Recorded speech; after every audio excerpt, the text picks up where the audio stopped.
What's up, hockey fans? Welcome to the Wraparound, brought to you by the Hockey News. I'm your host, Emma Lingan, and I'm joined today by Michael Augello and Frank Zawrazky of the Hockey News.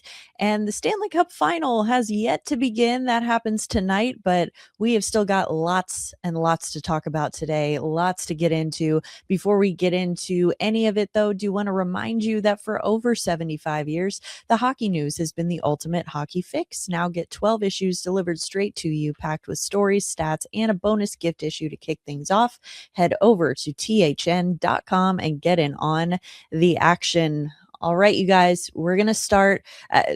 Really, we could start anywhere. There's a lot to get to today, but we're going to start with the Norris Trophy. We learned today that the NHL has announced that Zach Werenski is the Norris Trophy winner for the 2025-26 season. He had 22 goals, 59 assists, placing him second among NHL defensemen in points. So he had 81 points total, behind only Evan Bouchard with Edmonton. So, Mike, what do you think of this selection? It seems like there was maybe a little bit more disagreement, at least among the fan base, in terms of who is most deserving of this year's Norris Trophy. So do you think that the voters got it right?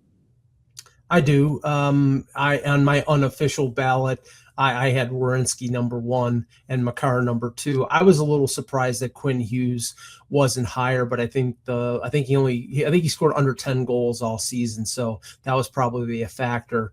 And as is firmly established with Evan Bouchard, I think defense is part of this award, and that's something that's missing from his game.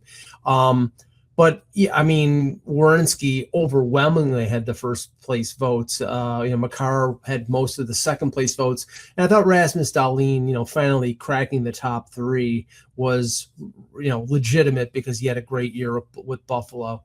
But I think they got it right. Werenski to me was the clear first place guy, and after last year finishing as a runner up behind Makar, I think he deserved it. Yeah, I mean, I candidly as well, I included Werenski. He was first on my ballot as well, with Makar coming in second.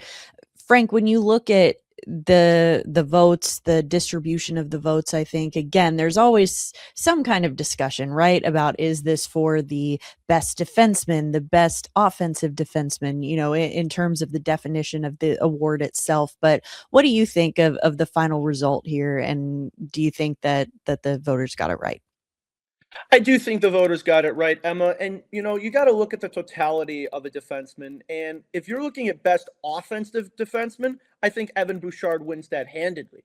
But offensive defenseman is not the name of this award. It's best defenseman. And it has to go down to the totality of play. Bouchard's a great offensive defenseman, but at times he's a defensive liability. When you look at what Zach Werenski did, he played a rounded 200-foot defensive game. And he wasn't a liability. Was he as flashy as Bouchard? No, but he got the job done just the same without the potential for turnovers and odd man chances the other way. So I think the voters got it right. Werenski, it makes sense. Like you guys said, finished runner-up to Cale Makar, and I think this one was the one that he'd been looking for in terms of a season's performance. And I don't think the assist on the Jack Hughes goal in the Olympics hurt.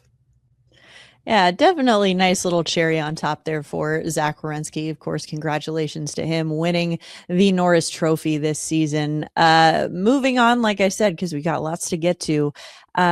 Vancouver Canucks new GM, Ryan Johnson, announced on Monday that Manny Malhotra has been named the 23rd head coach in franchise history. Now, this is a guy who we've talked about before on the show as a candidate to fill this role, as well as some other open head coaching roles in the NHL. And so Malhotra had previously worked with Ryan Johnson in Abbotsford with the Canucks AHL affiliate. So he now takes over for Adam Foote, who was fired earlier this month, or last month now, I guess it is June, which is crazy to think. But Adam Foote had just served for one season as head coach in Vancouver. We knew his days could be numbered, likely because his greatest job security was Quinn Hughes, who is now in Minnesota. So definitely Big news for the Canucks here. Mike, just want to get your thoughts. What do you think of the hire?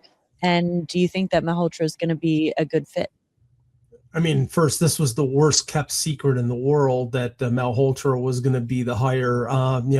He was held up for a few days because the reports were that there was a difference on money. But in the end, I think that, Johnson and Malhotra, who won a Calder Cup with Abbotsford, that was the combo that was going to end up being the case. And I think it's a good hire because he's a young coach. He's a progressive coach. This is a rebuilding team. It's going to take them 3 or 4 years probably to get back to where they're a playoff contender. So I think, he was a good choice. And more than likely, based on some of the draft projections, they will be drafting his son Caleb 3rd overall. And that will be a nice little combo there for PR in Vancouver to sell to the fans. Well, I think, Frank, you had previously brought that up as a possibility for Vancouver. So what do you think that now that it's a done deal, what do you think of this hire for the Canucks? I really like it, Emma. He like Augello said, he's a young progressive coach, and he's proven that he can blend the veteran presence and the rookie stars, if you want to call them, in Abbotsford winning a cup. There wasn't just one line in Abbotsford, having watched that Cup quite extensively last summer in the Canucks playoff run, really looking at what they were able to do. They took bottom 6 NHL players, guys like Jujhar Khaira, and turned them into AHL superstars. Now, that's not a disrespect to Jujhar Khaira, but he's not your typical 4th-line NHL player. But what Malhotra did, he took his strengths, he cooked something up in his little chemistry set and decided to really allow these players to blossom. And it's kind of the less is more approach from what I'm seeing, allowing the players to lean into what makes them the best versions of themselves and gel together. So I think it's a great hire. In terms of them drafting Malhotra at 3, that's a big question mark. There's, they could take Stenberg with the Swedish influence in their front office. Who knows? But I'm very interested to see what happens now. I would imagine some people's mock drafts would change as a result of this hire. I mean, who knows? This just throws a curveball from left field into the NHL draft rankings and what's going to happen later this month. Definitely a storyline worth monitoring as we get closer to the draft here for sure. Like we said, new beginnings, start of a new era for the Vancouver Canucks. The same can be said for Brendan Gallagher. So he told reporters on Monday in a very emotional interview that he is going to be moving on from the Montreal Canadiens. He said this at their end of season locker room cleanout. Gallagher, mind you, has spent 14 seasons with the Canadiens. He's about to enter the final season of his contract. So he's got a modified no trade clause on that contract. He did say that he would welcome a return home to Vancouver, which we were just discussing, if the opportunity is presented to him. But Mike, what do you make of this? I mean, like I said, he's been there for 14 years in Montreal. Do you think Gallagher's time there had just run out? And do you see him landing in Vancouver? What do you think happens here? Yeah, I think his time has run out in Montreal. He only played 3 games in the playoffs. He's lost a step. He's a smaller player. He's taken a lot of physical pounding over those 14 years in his career. Whether he ends up in Vancouver, whether he signs there as a free agent after Montreal buys him out, or Vancouver is amenable to trading for him. I mean, it's a $6.5 million cap hit. We know that Vancouver has stripped a lot of their salary off of the books because they've traded guys like Quinn Hughes out, and they're probably going to continue the rebuild. So they might welcome a $6.5 million cap hit for 1 year to get up to the cap floor. So that being the case, and also Gallagher being from BC, maybe that's a fit. Maybe he's been told that. Maybe they buy him out and he goes there of his own volition. But it sounds like he knows that his days in Montreal are over with, and obviously he's been there his entire career. So understandable that he was emotional about it. Absolutely.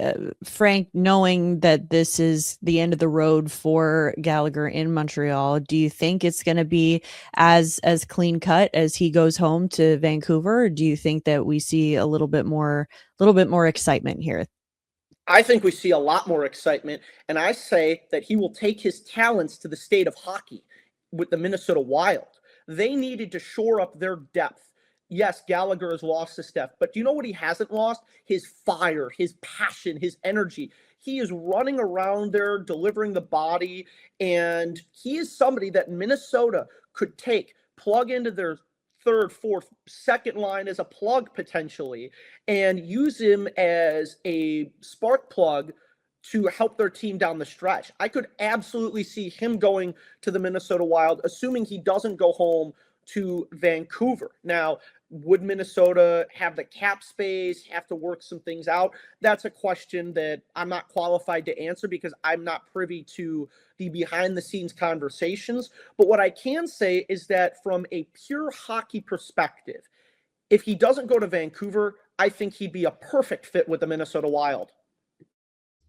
That could be interesting to see. Not sure that Minnesota has the cap space to make that work, but again, lots could change this summer, so we'll have to see.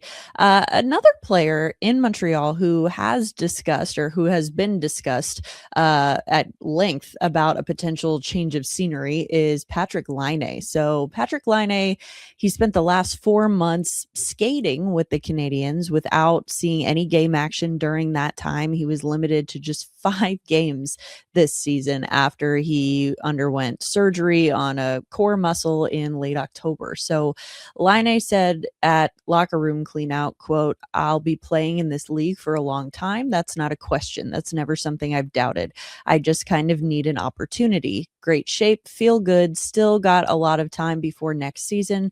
So that's definitely something I'm not worried about," end quote. So Mike, Laine, it seems like we have this conversation about him practically every year. Does he need a change of scenery? He kind of has a bit of a short shelf life, I feel like, with the lack of dimension maybe to his play. But are there any teams that do stand out to you as potential landing spots for Laine next season?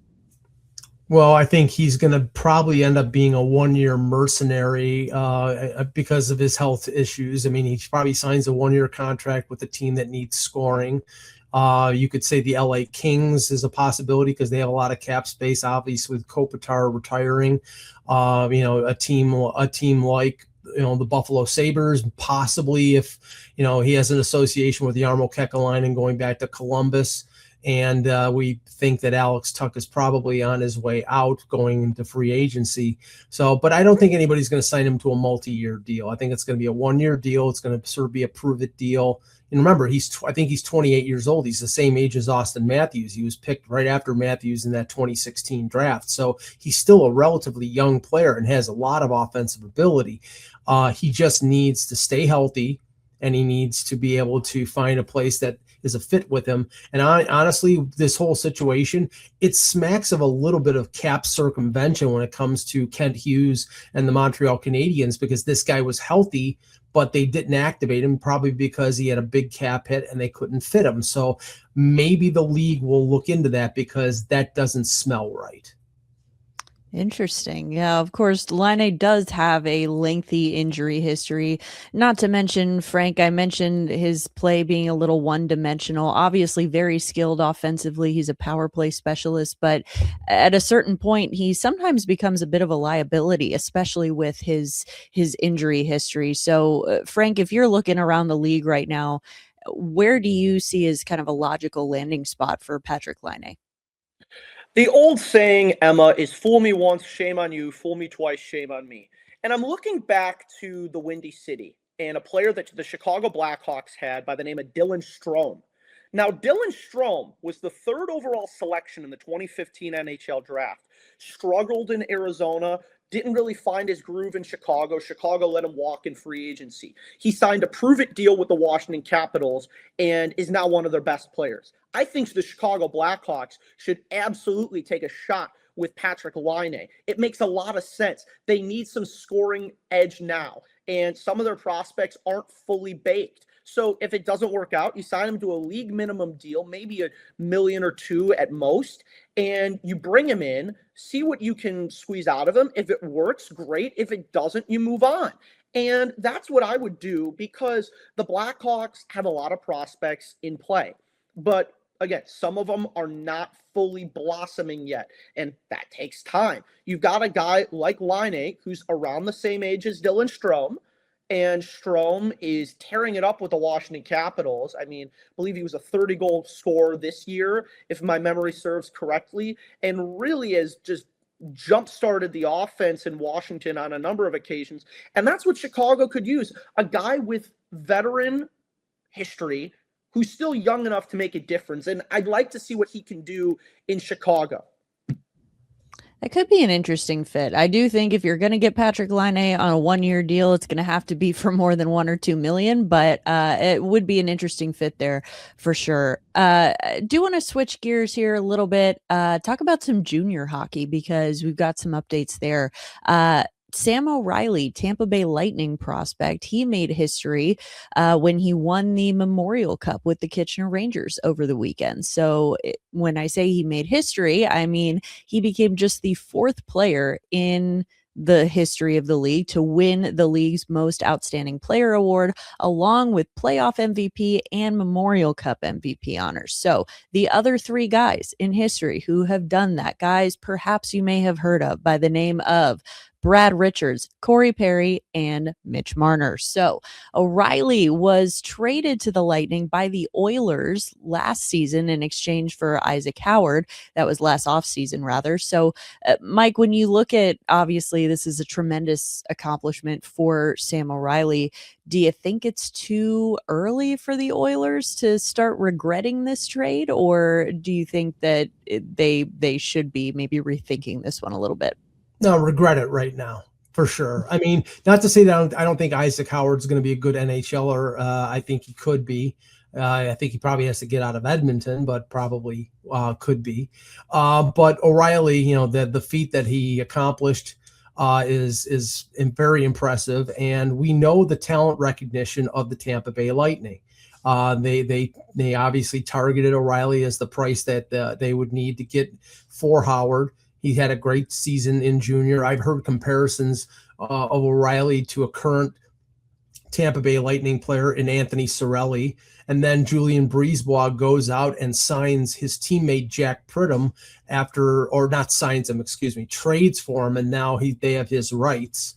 And Pridham is an excellent young player, citing what Frank was talking about the backlog of prospects in Chicago. So you look at what Tampa Bay is doing, and of course, this is a team bereft of draft picks, but they just seem to find these players and bring them into the fold. And it would not surprise me in 2 or 3 years that O'Reilly and Pridham are playing for the Lightning, and people will say, how did they get these guys? Well, they got them because Julian Brisebois knows what he's doing.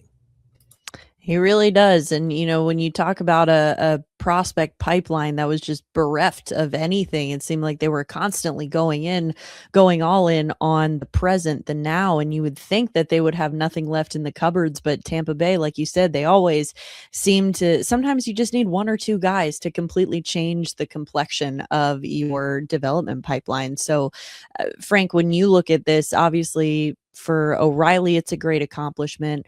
Still, obviously, not at the NHL level yet, but when you look at his future with Tampa Bay and what maybe might have been with the Oilers, how would you be feeling as the Edmonton Oilers front office right now? I'd be concerned that I was put between a rock and a hard place last year. Isaac Howard won the Hobey Baker and wasn't going to sign, and you felt like you kind of had to pull the trigger and do something quickly. And haste makes waste is the saying, and I think they were a little too quick to pull the trigger on O'Reilly. Do I think he's going to be Cirelli? I don't know. He looked phenomenal at the Memorial Cup, looked great, especially, mind you, he was the captain of the London Knights, came over via trade as part of a few significant deals the Kitchener Rangers made at the deadline. So I'm interested to see how he adjusts. I imagine he'll be playing a little bit in Syracuse next year. And Syracuse does a phenomenal job of developing players. I mean, their organization is one of the more stable ones in the American Hockey League. So assuming that he goes to Syracuse, gets a little bit more grit to his game, I could see him doing a lot of great things with the Tampa Bay Lightning. He's 6'1". He's 190, so a little bit lighter. You put on a little muscle in the American Hockey League, go to the jungle, toughen yourself up, and he could make a dent for the Tampa Bay Lightning. Yeah, this could definitely make the Lightning even more of a force to be reckoned with than they already are, building a really exciting future for that team if he's able to keep it up. We talk about, if you're the Edmonton Oilers front office, are you regretting this decision? I think a lot of teams now around the league looking to make these hires, make these moves. We're going to talk about Nashville in a little bit as in terms of, building a new front office to kind of shape the future direction of their teams. And one of those is the Toronto Maple Leafs. Of course, they made 2 additions to their front office this week. They brought in Judd Brackett as assistant GM and Freddie Hamilton as chief of staff. So Judd Brackett spent the last 5 seasons with the Minnesota Wild. He was their director of amateur scouting.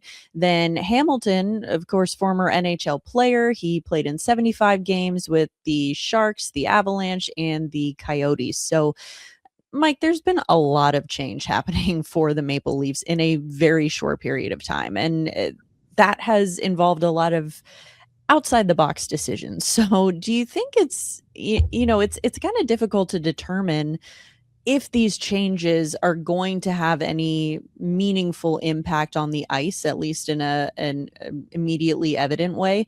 But do you think Toronto is heading in the right direction with these moves, or is it still just too early to tell? Well, I mean, it's not going to have an immediate effect because the people that they're bringing in, especially Brackett, who is well respected in the scouting community. I mean, he 5 years as director of amateur scouting with the Wild, as you mentioned, and then before that, 12 years in Vancouver, and he was director of amateur scouting there, and has been given credit. I mean, basically, he drafted both sides of the Quinn Hughes deal. He drafted Bouillon, he drafted Marco Rossi, he drafted Hughes. There were some players that he wanted to draft in Vancouver apparently and wasn't allowed to by Jim Benning, their former GM. So, he's well respected. And I think him being added to Mark Leach, who's already in place in Toronto, who is their director of amateur scouting, just adds another layer of good quality talent recognition in Toronto. And that's been something that's sorely lacking in Toronto because, they're the biggest, they're the biggest, the biggest organization, the richest organization in the league. They should not be pinching pennies when it comes to scouting. As for Hamilton, his experience, I mean, he's 34 years old. He has an MBA from Yale University. So chief of staff is nothing that has ever been hired. That's a new title. So I think they're sort of thinking outside the box, and that's sort of what John Chaika is trying to do in Toronto. And the changes are going to keep coming because they're going to have to hire a coach pretty soon. So, but I think right now, change was what was needed in Toronto, and they're getting change. They definitely are. Frank, what do you make of this? I mean, like I said, lots of changes in a short period of time. The dust still hasn't even fully settled yet. Like Mike said, they haven't even hired a coach. So what do you think of all these changes happening in Toronto? Do you think that they're going to take this team in a positive direction? I think time will tell, but my inclination says yes, especially on the amateur scouting side. You look at what's going on with regard to major junior and junior hockey as a whole around North America, with the CHL players being allowed in the NCAA. The major juniors are getting better. The USHL is getting some of the trickle downs from the Canadian juniors, and the amateur scouting staff is going to need to be top tier everywhere, especially Toronto. And if you bring in a guy like Brackett who knows his stuff, and I really like what Augello said, he drafted both sides of that Quinn Hughes trade. That shows that he can almost play both sides of a chessboard for a team. And that is something invaluable that Toronto can use. I actually like the fact that they didn't hire a coach yet. I really do, because they're putting the pieces in play for that coach, whoever he is, to be successful. It doesn't matter it doesn't matter what coach you are. It doesn't matter if you're Scotty Bowman. If you don't have the right surrounding pieces in your cabinet, you will fail. So I think what Toronto's doing is setting up the foundation for a coach to be there for a good long while and be supported and be given the pieces that he needs to bring this team back to prominence. Well, like you said, time will tell. Time will tell with a lot of these things. You know, Toronto's still not the only team with a head coaching vacancy. Another one of those is the Los Angeles Kings, who we mentioned earlier. They made it to the playoffs for the 5th year in a row. They also exited in the first round for the 5th year in a row. So looking for some kind of a shakeup there. You know, they have that head coaching vacancy. They don't have Ante Kopitar anymore. They've got an aging core in LA. So Mike, if you're Ken Holland, what direction do you take this organization in, starting with this summer? Well, I don't go out and sign Cody Ceci, Joel Edmondson, and a bunch of veteran players that really didn't work for them. I mean, the task for Holland is, I think, Herculean, because you can't fill the gap of Anze Kopitar because there's no center in free agency that would match him. He's a Hall of Famer. And, you know, they may have a lot of cap space, but really the class of free agency out there is not something I think that they can fill the gaps. So I think that they're going to have to do the best that they can in terms of trade. You know, you have to factor in, I don't think they really have a great goaltending situation. On defense, Drew Doughty is probably a year or two away from retirement. They've never seemed to fit Brandt Clark in as a leader on the blue line, which I think they should, because I think he's a talent. And now you added Panarin, and you didn't pay a lot for him, but now you don't have center depth. So, I mean, it's going to be a task for them. I would say it's borderline that they make the playoffs this year, and I don't know how they fill that gap left by Anze Kopitar. Yeah, like you said, definitely not a short to-do list for the LA Kings this summer. A Herculean task, like you said. Frank, if you're looking at this lengthy list of things that need to happen with the LA Kings this summer, how do you prioritize their needs, and what direction do you start going in first? Well, for starters, I don't think you have to look for a goaltender. And the reason I say that is 2 words: Hampton Slukinski. Hampton Slukinski was with the Western Michigan Broncos, signed his entry-level contract this past spring. Slukinski, he won Western Michigan's first national championship as a freshman. He and his brother played on that Broncos roster, and Slukinski has been marvelous. I mean, just looking at what he's done, I mean, Ontario Reign won his first 2 games with a .957 and a 1.0 goals allowed average. So came in at the end of the season. He's a young goaltender, may need a little bit more development, but I don't really think you have to look that hard for a goaltender in terms of LA. Now, you want to kind of take a look at your prospect pool a little bit here. You're lacking a little bit, but the defensive side of the puck, I'm interested to see what they do. Caden Harrington at Vermont is a shutdown defenseman. So I think it's a question of leveraging what assets you have and then seeing what you can get for them in the here and now, because you're going to have to bridge the gap between the aging players like a Drew Doughty with some of the younger prospects you have, and then maybe bundle a few prospects up for a current player today. So I would start, if I'm the LA Kings, by evaluating their entire prospect pool. So that's the first step. Obviously, in my opinion, Hampton Slukinski should be, if he isn't already, untouchable. All right. Well, like we said, like we've been saying, definitely not a short list of tasks for Ken Holland to accomplish this summer in LA. Another guy now that we are going to talk about also has a very long list of tasks to accomplish in his brand new role as president of hockey operations and GM of the Nashville Predators. That is Chris MacFarland. All came together relatively quickly here. He's been hired by the Predators to lead all of their hockey operations. MacFarland, of course, was GM of the Avalanche. He took over there in July of 2022 after their Stanley Cup victory. And then after Joe Sakic was bumped up to president of hockey operations, presumably because Anaheim wanted to hire Chris MacFarland. And so instead, Colorado said, nope, we're keeping him and we're promoting him. But did not happen this time. He does get the promotion with Nashville with that extra title bump and extra responsibility. MacFarland, he's led the Avs to the playoffs every season since he's been in that role, including a President's Trophy run this season. We've talked plenty about how disappointing the end of their playoff run was in the way that it ended against the Vegas Golden Knights. But Mike, what do you think of this hire for Nashville? Because this was a name, I think, in MacFarland that really hadn't come across anyone's radar until kind of the 11th hour here, presumably because no one thought he would be available. But Nashville did request to talk to him and they got the permission and they made the hire. So what do you think of the hire and what do you think his top priority should be once he gets to Nashville? I mean, as we've been saying the last month, it sort of was mysterious that they hadn't jumped at making a move. And obviously it was somebody who was involved in the playoffs. And, I mean, his record is, close to impeccable with Colorado, but this is going to be a tough mountain to climb. I mean, we know what is going on with the Predators. The core group of that team is over the age of 30, Yossi and Stamkos and Marchessault and Ryan O'Reilly.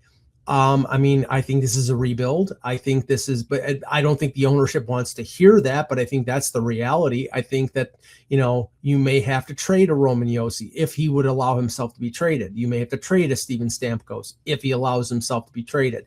Some of these players don't want to go anyplace else, but as a new guy coming in, you have the freedom and you have the gravitas to be able to say, okay, I'm the new sheriff and you're out of here. So, I think that's going to be the first thing, evaluating his own roster and deciding what direction to go. They need to get younger. They need to get faster. And I think that MacFarland is going to be up to the task to do that job. Definitely. And, we talked about teams that have some head coaching vacancies. We could pretty soon have one more, depending on what happens here in Nashville with Andrew Brunette now that a new GM is coming in. Frank, what do you think of this hire? I mean, I think objectively, it seems like a coup for Nashville to be able to get someone of MacFarland's caliber to come in and take over this role. But now looking at, presumably a team that should realistically be looking at a rebuild and not looking at an immediate contention window here, what do you think is going to be at the top of MacFarland's to-do list when he arrives in Nashville? Top of mind for me is establishing an identity for the Nashville Predators. The Nashville Predators do not have a team identity. And what I mean by that is they're not known as a fast team. They're not known as a physical team. They're not known as a gritty team.